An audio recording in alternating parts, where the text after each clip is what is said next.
আজকে আমি একটা ফেস প্যাক শেয়ার করব, যেটা আমি দিয়ে অনেক উপকার পেয়েছি। সো আমি প্রথমে 2টা পাকা পেঁপে নিয়ে নিয়েছি। এখন এগুলোকে আমি গ্রেট করে নিলাম। আর পেঁপে আমাদের স্বাস্থ্যের জন্য খুবই উপকারী, খাওয়ার জন্য অনেক ভালো, স্বাস্থ্যসম্মত একটা খাবার। এখানে আমি 1 চা চামচ খাবারের বেসন দিয়ে দেব। তোমরা পেঁপেটা বেশি নিলে বেসনটাও বেশি নিবে। এরপরে চালের গুঁড়ো দিয়ে দেব 1 চা চামচের মতো। চালের গুঁড়া, বেসন এগুলো আমাদের ত্বকের জন্য খুবই ভালো। তোমরা চাইলে আমার এই ফেস প্যাকটা ট্রাই করে দেখতে পারো। এরপর দিয়ে দেব 1.5 চা চামচের মতো টক দই।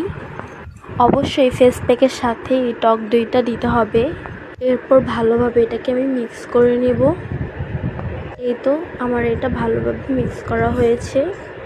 সো আজকে পর্যন্ত সবাই ভালো থাকবে। আসসালামু আলাইকুম ওয়া রাহমাতুল্লাহি ওয়া বারাকাতুহু।